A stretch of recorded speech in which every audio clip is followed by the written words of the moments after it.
A paz do Senhor, meu querido e amado irmão, minha querida irmã, professores dos nossos juvenis. Que alegria poder tê-lo aqui de volta conosco para poder juntos, não é, estudarmos esta linda lição nesta pré-aula dos nossos juvenis e hoje a lição de número 9 que fala sobre o Evangelho de João. Antes de mais nada, quero trazer minhas imensas desculpas por somente agora esta lição está sendo enviada para vocês. Tivemos alguns contratempos de saúde na família esta semana e foi quase impossível fazer esta lição, mas louvamos a Deus que pela graça de Jesus nós estamos aqui e foi feita. Amém? Portanto, se esta é a sua primeira vez aqui conosco, não esqueça de poder colocar o seu nome, registrar aí no canal, colocar as notificações, compartilhar com outros professores ou mesmo que não são, não é? Muitas vezes nós damos bem-vindos aqui para os professores de escola dominical, mas eu sei que talvez aí estejam algumas pessoas, alguns irmãos que não são professores, mas estão interessados em estudar a palavra de Deus aqui conosco, e eu quero te dar muito bem-vindo por isso, por estar também neste canal fazendo e estando conosco. Amém? Portanto, hoje o Evangelho de João para o dia 1º de junho de 2025, a lição de número 9, e estamos quase no finalzinho, não é, desta lição, mais algumas e nós estaremos terminando, mas nós vamos lá ver então o nosso texto áureo para o dia de hoje, é o que está em João, capítulo 1, versículo 14, que diz: "E o Verbo se fez carne e habitou entre nós, e vimos a sua glória como a glória do unigênito do Pai, cheio de graça e de verdade." Aleluia. João 1:14. Nossa leitura bíblica está em João capítulo 1, do verso 1 ao 18, e João capítulo 14, versículo 6 e o versículo 7. Muito bem, o nosso estudo, como de costume, nós estamos dividindo a ele neste roteiro com 3 tópicos e 3 subtópicos. Para aqueles que estão aqui a primeira vez, vocês vão encontrar não somente o roteiro, o estudo desta lição na descrição do vosso vídeo, aí, aonde vocês vão ter este roteiro que vocês poderão imprimir, como também este PowerPoint que está disponibilizado para você usar na sua classe. Alguns slides estão bem interessantes, bem importantes para o nosso estudo de hoje e também algumas folhinhas que de tanto em tanto tempo nós damos para vocês. Portanto, aí está o nosso estudo de hoje. O primeiro tópico se diz o Evangelho do Verbo. Segundo, as representações do verbo. E em terceiro lugar, as instruções do verbo. E este verbo, é claro, é Jesus. Muito bem, vamos ver também nessas particularidades do Evangelho de João. Nós já estivemos falando aqui de Mateus, Marcos, Lucas, as particularidades de cada um desses evangelhos. Se você ainda não assistiu, por favor, as lições anteriores estão muito lindas, muito importantes, muito acervo para você usar na sua classe de escola dominical ou estudo pessoal, mas hoje nós estaremos falando que João ele escreve o seu evangelho para quem? Para a igreja, para os crentes em geral. Vamos lembrar que o Evangelho de João foi o último evangelho a ser escrito e já fazia algum tempo os evangelhos de Mateus, Marcos e Lucas já estavam, né, circulando e as pessoas conheciam, e entretanto João, ele escreve este evangelho com uma maneira diferente. Nós vamos ver que nele nós temos 21 capítulos. Este evangelho escrito para a igreja em geral foi escrito mais ou menos no ano 90 depois de Cristo, e ele descreve a Cristo Jesus como o Filho de Deus. Nós já vimos aqui, quando falamos sobre o panorama dos evangelhos, que cada evangelho apresenta Cristo de uma maneira. E cada evangelho enfatiza algo específico da vida e dos ensinos de Jesus. Portanto, nós vamos ver que a ênfase do evangelho de João exatamente para poder mostrar, provar e falar da sua divindade de Jesus como Deus. E por isso ele é representado pela figura de uma águia, porque a águia não somente ela voa muito longe, ela tem uma perspectiva, o olhar mais profundo, ela consegue enxergar muito mais do que qualquer outra ave. Portanto, este evangelho, o evangelho de João, é o que nós estaremos estudando no dia de hoje. Vamos então falar um pouquinho sobre a pessoa do apóstolo João. Vamos ver que este nome João, do hebraico, porque João era judeu, então ele significa agraciado ou favorecido por Deus. Ele era conhecido e mesmo ao se apresentar, você não vai ver João dizendo, olha, aqui é o evangelista João escrevendo este evangelho. Não. Ele se apresenta como este é o discípulo que Jesus amava. E nós vamos ver que este discípulo, não é, muito estava sempre perto de Jesus, tinha uma intimidade com Jesus, colocava a sua cabeça no peito de Jesus, era aquele discípulo que Jesus amava. Portanto, é assim que ele se apresenta como o autor deste evangelho. Em segundo lugar, João, então, ele era pescador, assim como seu pai Zebedeu, como seu irmão Tiago e também alguns outros dos discípulos de Jesus, assim como Filipe, Pedro, João, também eram não somente dessa mesma região aonde vivia João, na cidade de Betsaida, e a palavra Betsaida quer dizer casa da pesca, porque era uma cidade, não é, pesqueira. Na época do Novo Testamento, era uma cidade que estava na orla do mar da Galileia, ao nordeste, bem junto à desembocadura do Rio Jordão, dentro do mar da Galileia. Portanto, nós vamos ver que os seus pais, os pais de João e de Tiago, se chamavam Salomé e Zebedeu. Como nós dissemos, Tiago, que era o irmão mais velho de João, era também nominado como Tiago o Maior, porque no colégio apostolar tinha um outro Tiago que era chamado de Tiago o Menor. Portanto, nós vamos ver também que após a morte de Jesus, o evangelista ou o apóstolo João é aquele que toma a Maria, mãe de Jesus, e a leva para a sua casa e cuida dela, porque vocês vão lembrar das palavras de Jesus na cruz, dizendo para Maria, sua mãe, aí eis o teu filho, e para ele, eis aí a tua mãe. E desde aquele momento, ele diz que ele levou e ele cuidou de Maria como sua mãe. Muito bem. João também foi um dos primeiros discípulos de Jesus e ele fazia parte daquele círculo íntimo, não é? Pedro, Tiago e João, nós vamos ver ele muitas vezes sendo levados por Jesus para algo específico e para revelar a eles algo mais íntimo. Vocês vão ver que apenas eles três subiram ao monte com Jesus na época, no momento da sua transfiguração. Quando Jesus curou a filha de Jairo, apenas esses três apóstolos entraram para dentro do quarto onde estava aquela menina.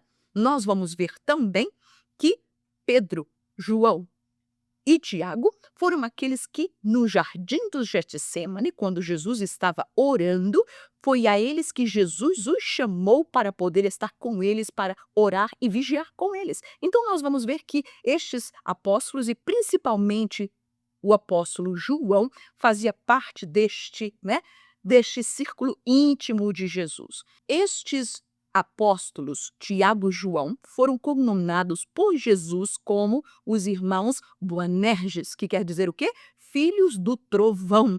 Vocês podem lembrar aquele evento que aconteceu, que algumas pessoas estavam falando mal de Jesus, aqueles samaritanos, né? E eles dizem, olha, Senhor, podemos orar aí, pedir fogo do céu para que queimem essas pessoas. E Jesus disse, vocês não sabem de que espíritos vocês são, né? Então, por isso Jesus os chama assim. E nós vamos ver que o apóstolo João foi o apóstolo que teve a maior longevidade, ou seja, ele viveu até quase 100 anos. E então, falecendo na cidade de Éfeso, aonde ele foi pastor ali naquela igreja. Muito bem, vocês vão ver aí a cidade de Betsaida, não é? Era uma cidade junto ao mar da Galileia, entretanto, hoje, é claro, só existem escombros arqueológicos naquele lugar e, como nós dissemos, a palavra Betsaida quer dizer casa da pesca. Toda vez quando você ver uma palavra na Bíblia que se chama Bet, começa com Bet, quer dizer que é casa de alguma coisa, porque a palavra Bet no hebraico quer dizer casa, amém? Betel, casa de Deus, Betsaida, casa da pesca, Betesda, casa da misericórdia e por aí vai, amém? Muito bem. Não somente isso, Aqui foi uma foto que nós tiramos quando estivemos ali em Éfeso, não é? E aí está hoje o que é chamado, o que está reservado para o túmulo do apóstolo João. Muito bem. Vamos falar também um pouquinho sobre o Evangelho de João. Vamos ver que o apóstolo João, ele é o escritor não somente do Evangelho, como também o livro de Apocalipse, que ele escreveu quando estava preso na ilha de Patmos. Nós vamos ver também que, assim como Mateus, João ele foi uma testemunha ocular, ou seja, ele estava no lado a lado de Jesus, enquanto Marcos e Lucas eles escreveram o seu evangelho de testemunhos, daquilo que as pessoas falavam, de relatos históricos. João e Mateus, eles escrevem daquilo que eles viram. Vamos ver também que ele se concentra nos eventos, nos discursos e sinais que não se encontram nos demais evangelhos. Uma coisa importante de nós lembrarmos, e é porque nós vamos ver o evangelho de João diferente, não é, dos outros demais, que é por isso que nós chamamos Mateus, Marcos e Lucas dos evangelhos sinóticos, porque eles dão um relato histórico e o seu relato é mais ou menos a mesma coisa, tem a mesma visão. Entretanto, João é completamente diferente. Nós vamos ver que neste evangelho, que ele descreve os eventos, discursos, sinais que não se encontravam. Por quê? Porque nesta época que João escreve o seu evangelho, já estes evangelhos de Mateus, Marcos e Lucas estavam circulando, as pessoas tinham conhecimento de quem era Jesus. E, portanto, agora ele tem esta ótica de escrever aquilo que não estava descrito nos demais evangelhos, mas que provassem que Jesus era o Filho de Deus. Nós vamos ver, por exemplo, que João, ele descreve o primeiro milagre de Jesus, que ocorreu em Caná da Galileia, que foi de tornar água em vinho.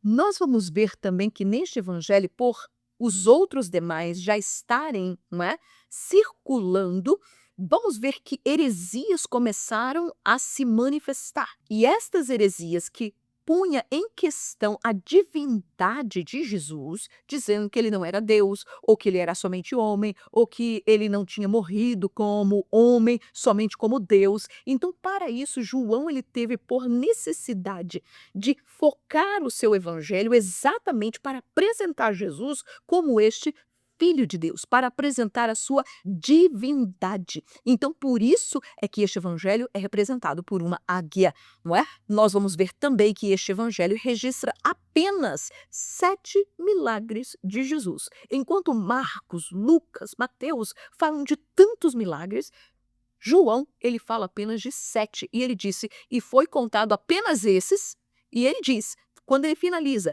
Jesus ele fez muitos outros milagres, mas esses que estão descritos é apenas para que nós possamos crer. Amém? Neste contexto, João ele focaliza 4 encontros pessoais que Jesus ele teve.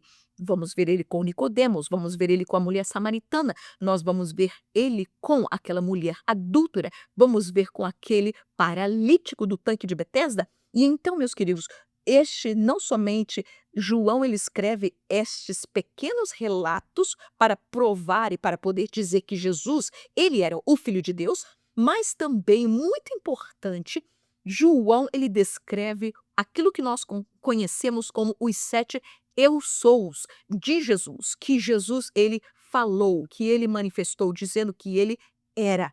Vamos também ver que, apesar de João não mencionar o seu próprio nome, como o escritor deste evangelho, apenas dizendo o discípulo que Jesus amava, entretanto, ele menciona o nome de João Batista 21 vezes no seu evangelho.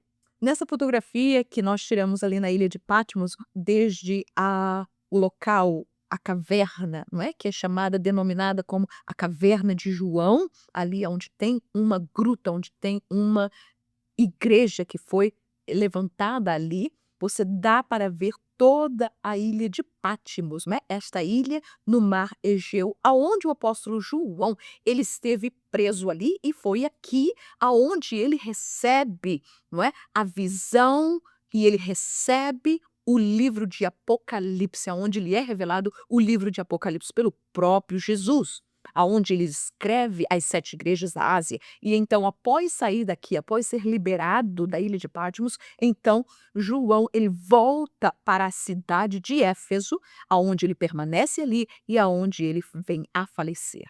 Queremos também trazer para vocês as diferenças destes evangelhos sinóticos com o evangelho de João. Qual a diferença desses 3 para este de João? Em primeiro lugar, os evangelhos sinóticos, eles contam uma mensagem evangelística para homens não espirituais. Ou seja, nós vamos ver que quando Mateus, Marcos e Lucas, eles escrevem o seu evangelho, eles estão escrevendo em mente para pessoas que não conhecem a Jesus, pessoas que são pagãos, pessoas que, apesar de judeus, apesar de religiosos, mas não conhecem a pessoa de Jesus ou não reconhecem a ele como o Filho de Deus, como Salvador. E, portanto, estes evangelhos sinóticos vão dar esta ênfase. Entretanto, o evangelho de João, como foi escrito depois, e quando as pessoas já conheciam, já ouviam falar de Jesus, ele escreve e ele conta a sua mensagem espiritual para os crentes, ou seja, para a igreja em geral que estava espalhada em toda a área, não somente da Judéia, da Europa, na Grécia, na Ásia. E então nós vamos ver também que os primeiros 3 evangelhos, eles percorrem primordialmente pelo terreno do seu ministério na Galileia. Nós vamos ver que nestes 3 evangelhos, muitas das coisas são os milagres, tudo que Jesus ele fez durante o seu ministério na Galileia. Entretanto, o 4º evangelho, o evangelho de João, ele concentra-se principalmente no ministério de Jesus em Judeia, em Jerusalém. Muitos desses seus relatos, Jesus não somente ele falou, mas ele operou em Judeia. Terceiro lugar, nos 3 primeiros evangelhos, nós vamos ver que se descobre-se a vida pública de Jesus. Mateus, Marcos e Lucas, eles apresentam a vida de Jesus publicamente, o que ele falava, o que ele fazia. O Jesus caminhando pela rua, Jesus saudando as crianças, Jesus fazendo os seus milagres, Jesus ensinando as multidões. Entretanto, no evangelho de João, João ele enfatiza na sua vida privada. Portanto, por isso nós vamos ver que apenas João ele descreve as últimas instruções que Jesus ele deu para os seus discípulos antes de ir para o Gólgota. É por isso que ali está as palavras que Jesus ele deu. Por quê? Porque ali só estavam os 12, estavam em família, no seu íntimo, e João ele dá esta ênfase. Através dos evangelhos sinóticos, nós somos impressionados pela sua real e perfeita humanidade. Os 3 primeiros evangelhos, eles dão conotação, não é, na humanidade de Jesus, como ele se compadecia das pessoas, como ele fazia os seus milagres, como ele entrava nos lugares, como Jesus, ele também ficou irado e ele tomou aquele arrozague e ele derrubou as mesas dos cambiadores. Estava ali tudo ali mostrando a humanidade de Jesus também. Mas no evangelho de João, nós vamos ver que ele nos impressiona com a verdadeira deidade de Jesus. Ele mostra Jesus como nosso Deus. Amém? Muito bem, meus queridos. Sendo assim, um dos milagres que o livro de João registra é daquele paralítico no tanque de Betesda, aonde estava ali, né, por anos sem poder. Cada vez quando as águas se moviam, outra pessoa entrava e Jesus chega para ele e disse: "Você quer ficar são?" Ele disse: "Jesus, não tem ninguém que me leve lá para dentro?" Ele disse que não é isso que eu estou perguntando, não é? Em outras palavras. E a Bíblia nos fala que Jesus o curou, aleluia. E graças a Deus, irmã Vânia teve a oportunidade de estar ali. Hoje, não é, no tanque de Betesda, não somente existe essa grande estrutura, porque o tanque de Betesda era muito grande, mas também em cima desta estrutura, vocês sabem que na arqueologia muitas coisas eram construídas uma em cima das outras. E aqui no tanque de Betesda, da parte baixa ser o tanque, aquela piscina, mas tempos após foi construído uma igreja no tempo bizantino. Mas aí está o local, não é? Aonde foi descoberto pela arqueologia do tanque de Betesda, onde Jesus fez aquele grande milagre para aquele homem. Muito bem, o nosso roteiro, então, vamos falar em primeiro lugar sobre o evangelho do verbo.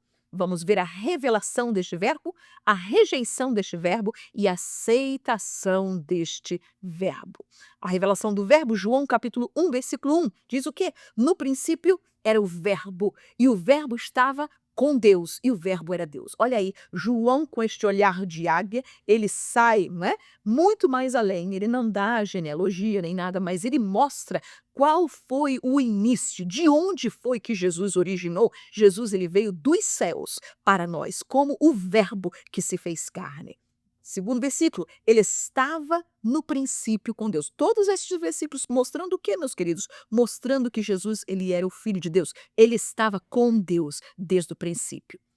Versículo 3, todas as coisas foram feitas por ele, e sem ele, nada do que foi feito se fez. Mostrando o que também? Mostrando que Jesus, ele era o Criador. Amém? Não somente ele era o Filho de Deus, ele era Deus, mas ele era o Criador de todas as coisas. Versículo 32. E João testificou dizendo, isto, João Batista, eu vi o Espírito descer do céu como uma pomba e repousar sobre ele.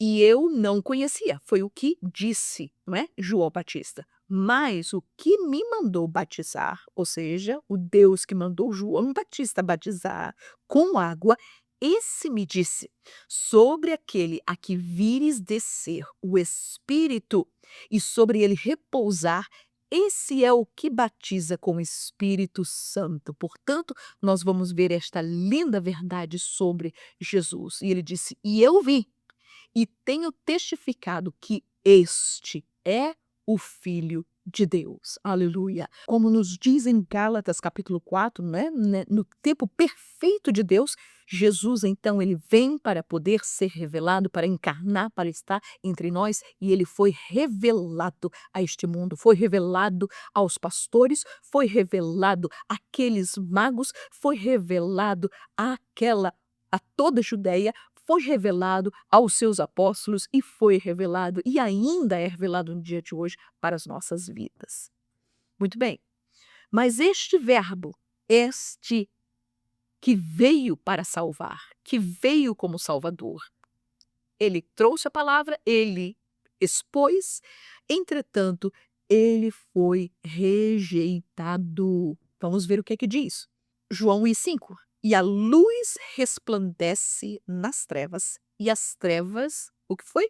Não o compreenderam. Meus queridos, Jesus não somente ele foi rejeitado como Messias, mas Jesus, ele como a luz, foi rejeitado. Por quê? Porque os homens, a Bíblia diz, amaram mais as trevas do que a luz. Versículo 10. Estava no mundo, e o mundo foi feito por ele. Olha aí, novamente, João ensinando, dizendo que Jesus, desde o princípio, não somente ele é Deus, mas ele é o Criador. Estava no mundo, o mundo foi feito por ele e o mundo não o conheceu.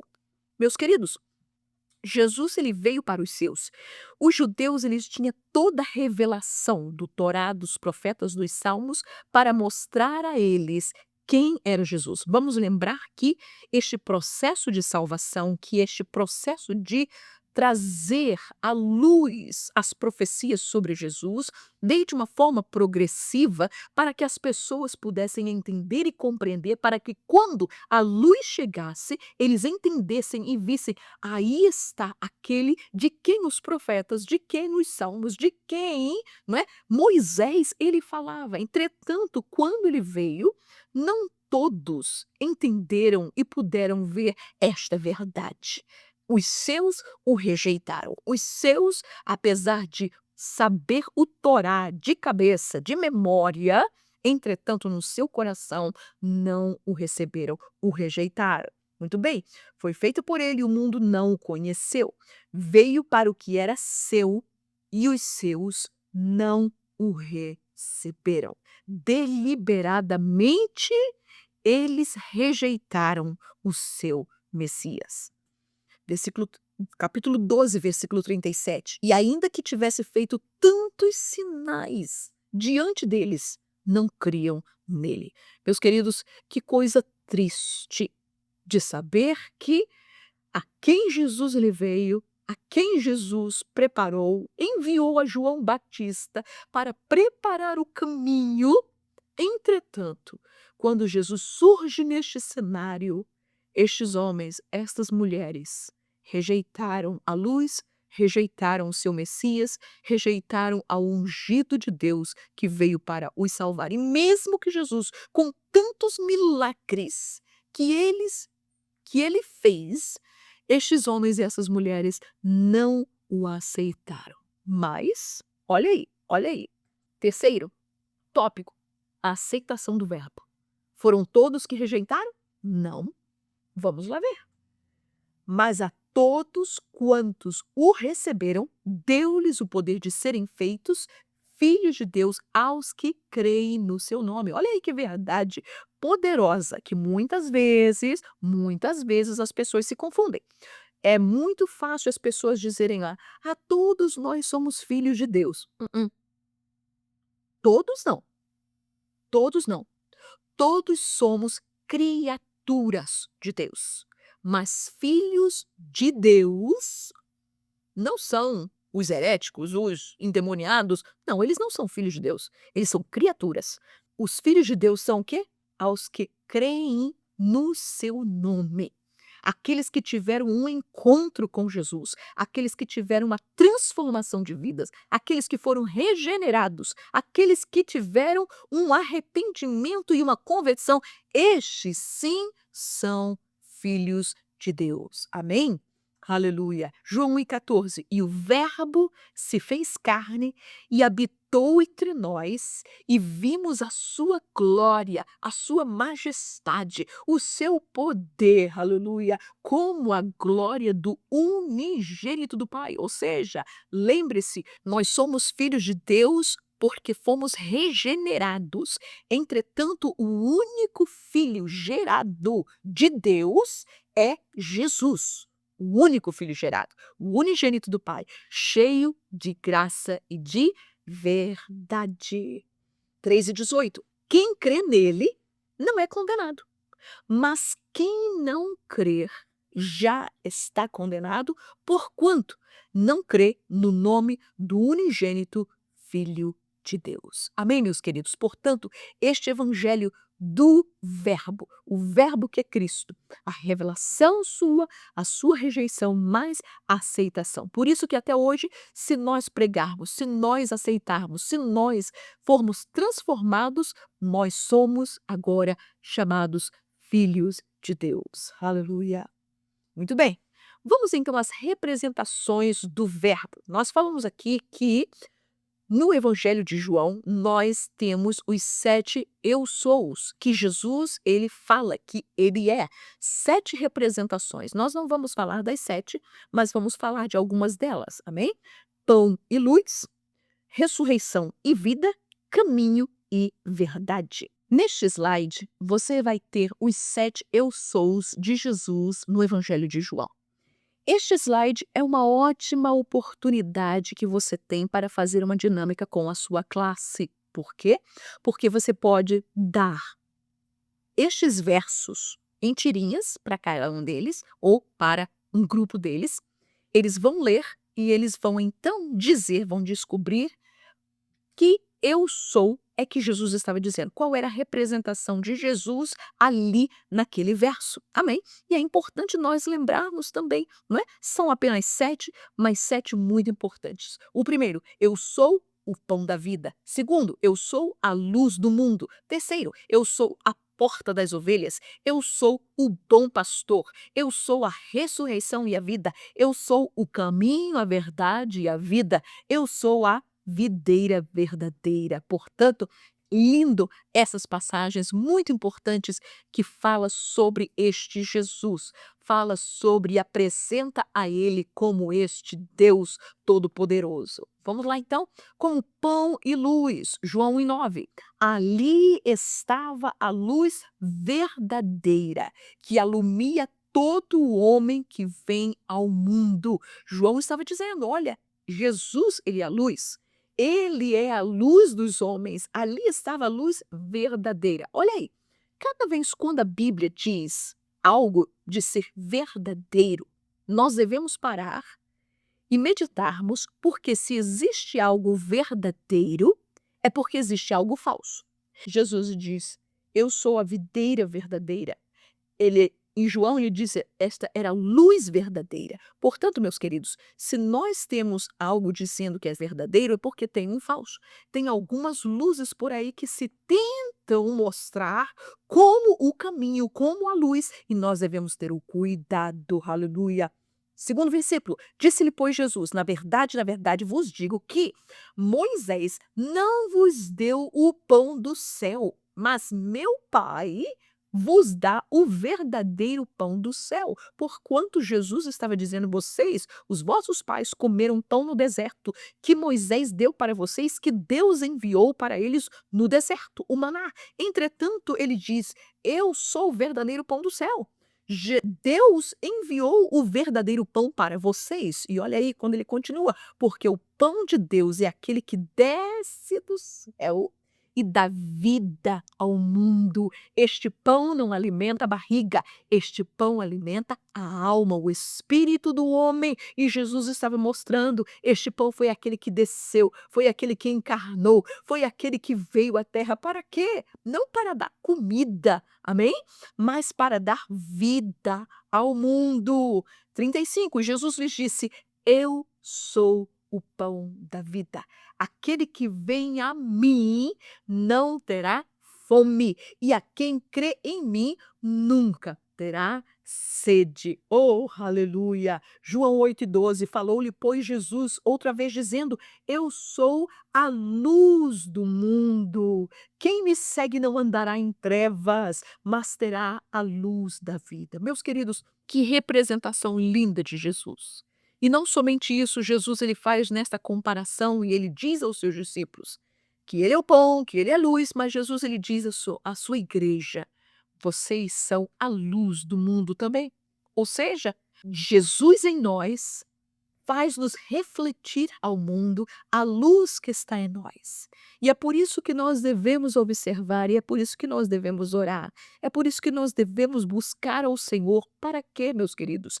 Será que a luz que está em mim está brilhando para as pessoas? Será que a minha vida está demonstrando a luz de Deus, a luz que está iluminando a minha vida? Será que eu tenho luz? Para que esta luz possa iluminar a outros a virem para a luz também? É uma pergunta a ser feita por cada um de nós, aleluia. Mas não somente isso, Jesus ele disse: eu sou a ressurreição e a vida. Nós vamos entender que a ressurreição é voltar dos mortos, mas não somente Jesus, ele ressuscitou pessoas nos seus dias de ministério terreno, como Lázaro, como o filho da viúva de Naim, como Talita.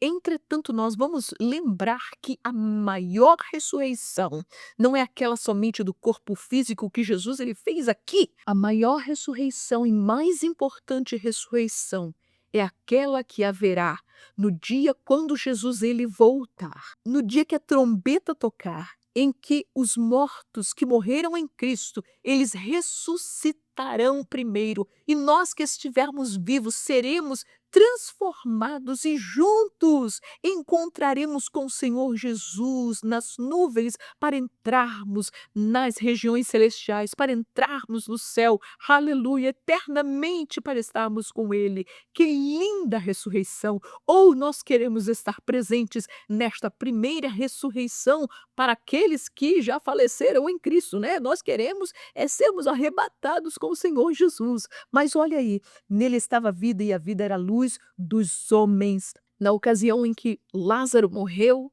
Marta e Maria estiveram e choraram diante do Senhor Jesus. Se tu estivesses aqui, meu irmão não teria morrido. E disse Jesus, pois, a Marta: Senhor, se tu estivesses aqui, meu irmão não teria morrido. Marta tinha uma muito grande convicção de que Jesus presente, Jesus não permitiria ao seu irmão morrer. Entretanto, Jesus disse para ela, Jesus disse-lhe: teu irmão há de ressuscitar.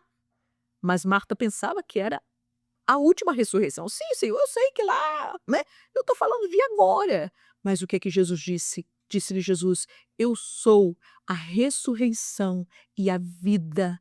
Quem crê em mim, ainda que esteja morto, viverá." Aleluia. Meus queridos, que coisa linda. Uma das maravilhas que Jesus ele nos concedeu a nós foi não somente de havermos recebido a salvação, e com esta salvação nós recebemos vida. Muitas pessoas lá fora, pessoas que não são crentes, pessoas leigas, pessoas que estão cegas pelo inimigo das nossas almas, elas pensam que uma vida de ser cristão é uma vida aborrecida, é uma vida de você não tem nada o que fazer, de uma vida de velho, uma vida de antiquado, uma vida que você não vive. Entretanto, nós que já passamos das trevas para a luz, nós entendemos o que é realmente ter vida em Deus. Ter vida em Jesus é você saber que, por mais que eu não tenha hoje, amanhã Ele é o meu supridor. É aquele que, apesar de eu doente hoje, Ele é o meu Jeová Rafa, aquele que cura, é aquele que me dá vida, ou seja, eu não preciso estar envolvida, nem presa, nem ser amarrada pelos vícios, pela prostituição, pela imoralidade. Nós não precisamos de nada disso porque nós temos vida. Nós não somos dependentes, não somos toxicodependentes, não somos dependentes da prostituição, da imoralidade. Nós não somos presos, nem estamos, nem precisamos disso para viver. Aleluia! Não precisamos de riquezas deste mundo para viver, porque nós entendemos que Jesus, ele é a nossa vida. Porque as pessoas do mundo procuram isso para poder satisfazer algo dentro, um vazio que está lá dentro. Mas quando nós recebemos esta vida, aleluia, quando Jesus ele nos ressuscitou da morte, do inferno, do pecado para a vida que há nele, para a luz que há em Cristo Jesus, oh meus queridos, nós, o nosso coração espiritual, ou nós nascemos de novo, fomos regenerados, aleluia, e nada destas coisas, a vaidade deste mundo, a riqueza deste mundo, ou o poderio deste mundo, nada tem como comparar-se com aquilo, com a vida que nós recebemos nele. Amém? Aleluia! Mas ele é o caminho, a verdade e a vida. Jesus não é um outro caminho. Jesus não é apenas uma outra verdade. Jesus não é uma opção de vida. Não, ele é a única verdade. Ele é o único caminho. Ele é o único que pode nos dar vida espiritual. O que é que nos diz João 14,6? Disse-lhe Jesus: "Eu sou o caminho e a verdade e a vida. Ninguém vem ao Pai senão por mim." Olha que interessante. Jesus não disse: "Ninguém vai ao Pai." Ele disse: "Ninguém vem ao Pai", porque ele e o Pai são um. Aleluia! Então, quem quiser vir ao Pai tem que passar por Jesus, tem que entrar pela porta, tem que vir pelo mediador. E o mediador não é Maria, o mediador não é Confúcio, o mediador não são os santos, o mediador não é as entidades por aí espirituais, não. Estão repreendidas pelo sangue de Jesus. O caminho, o mediador é Jesus. Aleluia. Portanto, João 8,32, o que é que Jesus lhe disse? "Conhecereis a verdade, e a verdade vos libertará." Meus queridos, quantas vezes nós somos atrapados por este engano de Satanás, que, se nós falarmos a verdade, nós vamos ter problemas. Se nós falarmos a verdade, nós vamos, não é? Vamos ser diminuídos, vamos ser humilhados. Quando nós falamos a verdade, a Bíblia diz que a verdade liberta. Se nós passarmos por algum detrimento quando falamos a verdade, não é por causa da verdade, É por causa do erro que nós cometemos. Porque todo erro que nós cometemos, nós pagamos um preço por ele. Portanto, quando eu decido falar a verdade, e esta verdade, ok, você falou a verdade, então você vai ficar de castigo, então você vai para a prisão, então você vai ter esta consequência. Meus queridos, a consequência não é por causa da verdade, a consequência é por causa do pecado, do erro que foi cometido. Mas quando nós falamos a verdade, o que é que esta verdade faz? Ela liberta. Liberta dentro, em primeiro lugar, e depois liberta do lado de fora. Por quê? O que é que Jesus dizia também? Se pois o Filho, porque Jesus ele é a verdade. Jesus ele não falava apenas a verdade. Deus não fala apenas a verdade. Deus, ele é a verdade. Amém? Este é o seu atributo. Se, pois, o Filho vos libertar, verdadeiramente sereis livres. Portanto, ensinemos aos nossos alunos não somente amar a verdade, falar a verdade, viver a verdade, de ter medo de consequências da verdade. Nós temos que temer as consequências do erro, do pecado. E se nós não entrarmos no erro, se nós não entrarmos no pecado, se nós não comungarmos com o erro nem com a mentira, você não terá preço algum para pagar, porque a verdade liberta. Amém? Capítulo 4, versículo 12 de Atos. E em nenhum outro há salvação, porque também debaixo do céu nenhum outro nome é dado entre os homens pelo qual devamos ser salvos. Ele é o único caminho, ele é a única verdade, ele é a única vida. Aleluia. Mas, em último lugar, as instruções do Verbo. Quais foram os ensinamentos de Jesus? Aleluia. Que ensinamentos no Evangelho de João nós descobrimos para a nossa vida, para o nosso coração? Em primeiro lugar, Jesus ensina que nós devemos amar. Amar uns aos outros, amar a sua palavra. Amar e guardar a palavra. Em segundo lugar, Jesus ensina sobre a permanência, sobre estar nele, mas também fala sobre a frutificação. Não é somente vir a Cristo e ficar lá igual um parasita. Não, de maneira alguma. Deus nos chama a darmos frutos. E em terceiro e último lugar, sermos guiados pelo Espírito Santo de Deus. Muito bem. Aí, Jesus, quando ele sentava com as multidões, quando Jesus sentava com seus discípulos, quando Jesus sentava com como foi com a mulher samaritana, ou com uma multidão para quem ele multiplicou os pães e os peixes, Jesus ele tomava o seu tempo para poder ensinar as verdades do reino de Deus, as verdades espirituais. Oh, meus irmãos, quantas vezes nós nos juntamos como igreja e muitas vezes para falar besteira, para poder falar da vida dos outros, para poder falar coisa que não edifica, para falar coisas que não vão dar crescimento nenhum, aleluia. E você pode dizer, o seu aluno pode dizer mais uma, Vânia, a gente é jovem, a gente, né, tem que viver essa vida, a gente tem que...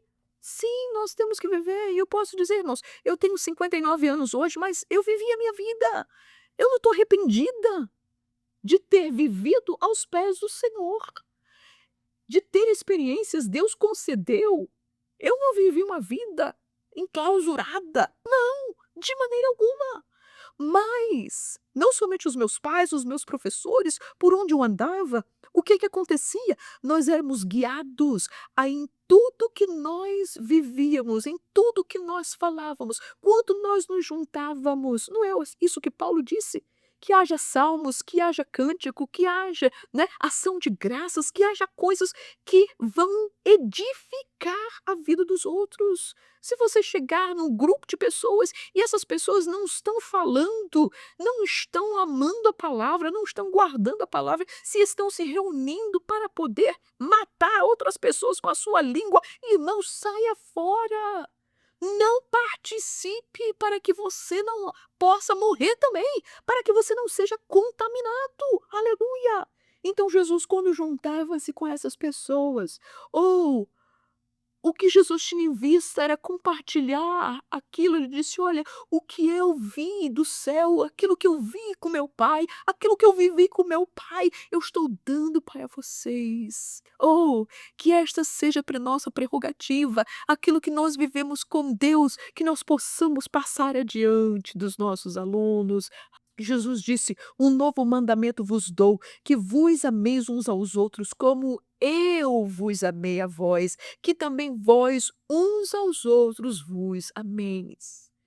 Não existe espaço na igreja de Deus, não existe espaço na família de Deus, não existe espaço no reino de Deus de odiarmos, de caluniarmos, de poder estarmos nos comendo. Não, irmãos. Jesus disse um novo mandamento. O mandamento antigo, olho por olho, dente por dente, mata aqui, fez aqui, arrebenta ali. Mas Jesus disse: ameis uns aos outros assim como eu vos amei a vós. Como é que Jesus tem amado você? Como é que Jesus tem amado a mim? Da maneira que Jesus tem amado a mim, da maneira que Jesus tem sido complacente comigo, da maneira que Jesus tem demonstrado sua graça para comigo. Esta é a maneira que eu tenho que demonstrar e fazer com os demais. Aleluia! Eu não vou amar do meu jeito, eu vou amar da maneira que Jesus, ele tem amado a mim. Nisto todos conhecerão que sois meus discípulos, se vos amardes uns aos outros. Olha aí. Nós não precisamos ficar arrancando os cabelos, tendo muito trabalho. Não, se nós amarmos uns aos outros, as pessoas conhecerão que nós somos discípulos de Jesus pela maneira com que nós amamos. Por quê? Porque nós estamos amando do jeito, da maneira, da mesma maneira, com a mesma intensidade que Jesus está nos amando. Amém. João 14,15, se me amardes, olha aí, guardareis os meus mandamentos. Jesus nos pede para amar uns aos outros e que este amor possa mostrar aos demais que nós somos discípulos de Jesus, mas ele disse, se vocês amarem não somente a mim, mas amarem a minha palavra, porque lembre-se, Jesus ele é o verbo, logos. Jesus ele é a palavra viva, a palavra encarnada. E ele disse, se me amardes, guardareis os meus mandamentos. E ele disse, aquele que tem os meus mandamentos, ou seja, aquele que tem a minha palavra e as guarda. Olha aí o segredo. Não é somente ter a Bíblia Sagrada, você pode ter uma Bíblia do tamanho daquela de púlpito. Não é somente carregar a Bíblia debaixo do braço. Não é somente ter, né, 500 versões da Bíblia Sagrada. Não é somente você estar lá com a Bíblia aberta no Salmo 91.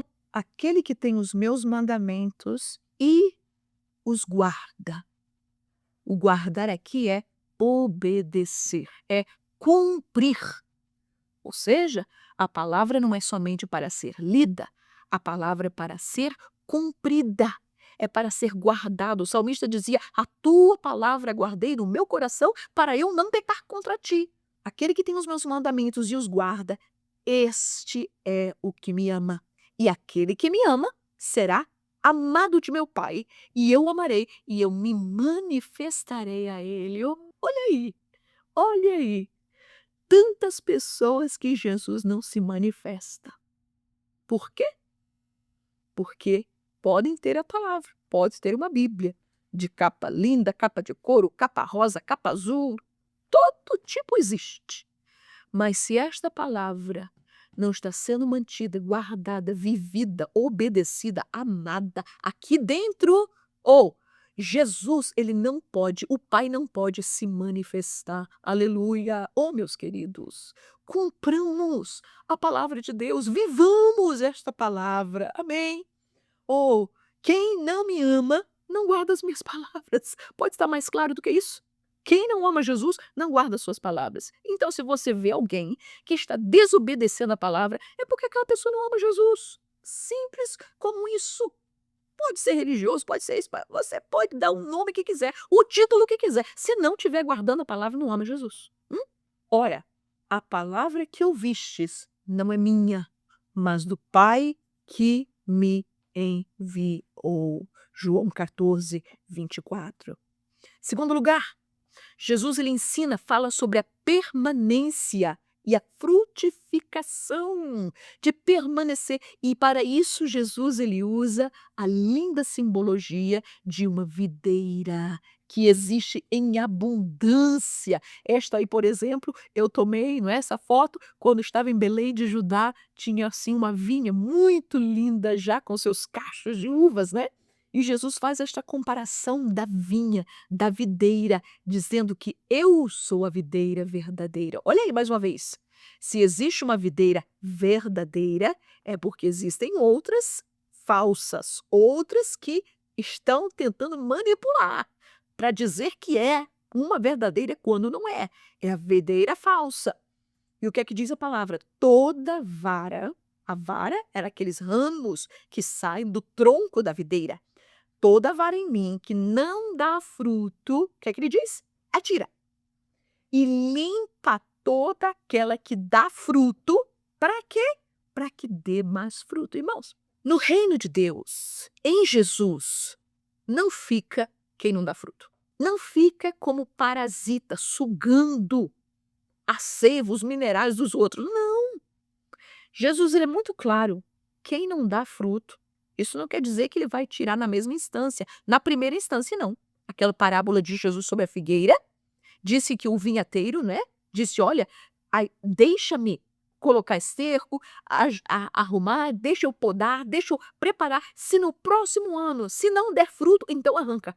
Deus ele continua trabalhando através do seu espírito para quê, irmãos? Por que que Deus convence? Por que que Deus fala? Por que que Deus ele martela em cima de nós para que nós possamos dar fruto? Porque se nós não dermos fruto, tempos mais tarde, Jesus tirará a nossa vara. Aleluia! Mas ele diz o que mais? Ele limpa toda aquela que dá fruto. Você já viu que as pessoas que trabalham para Jesus, que têm fé, que operam, que trabalham incansavelmente, essas pessoas geralmente, né, passam por situações e que você diz, mas coitado, trabalha tanto para Jesus, ama tanto a Jesus, olha aí a vida dele, coitado, não tem crescimento financeiro, não, né, não é muito importante, é um humildezinho lá, está sempre passando por uma necessidade, está com enfermidade. Irmãos, Jesus disse, toda vara que dá fruto, ele limpa. E a limpeza não é somente assim, ou passar um sprayzinho. Não. A limpeza é arrancar. Arrancar o que está velho, arrancar o que não presta, arrancar o que está desnecessário. Para quê? Para poder dar mais fruto. Um dia eu estava na minha casa aqui, onde quando nós nos mudamos para uma cidade em Virgínia, e na frente da casa tinha uma roseira na minha casa. Mas só que estava toda morta, os galhos tudo seco. E então eu, né, eu não sou muito boa jardineira não, mas eu vi aquilo tão feio, eu disse: "Sabe de uma coisa?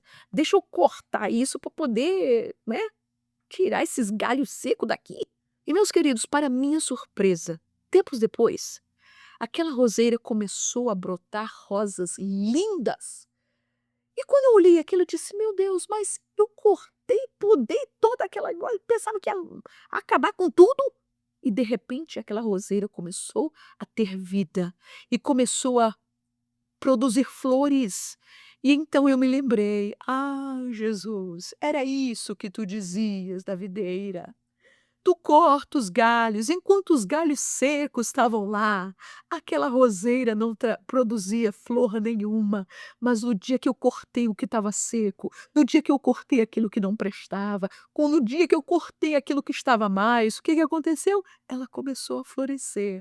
E da mesma maneira é a nossa vida. Jesus ele limpa o que não está dando fruto, Jesus ele limpa o que está a mais, Jesus ele limpa o que não presta, Jesus ele limpa, oh, porque Jesus sabe o que é preciso ser cortado da nossa vida. E olha aí, está em mim e eu em vós, como a vara de si mesma não pode dar fruto, se não estiver na videira, assim também vós, se não estiverdes em mim. Não adianta.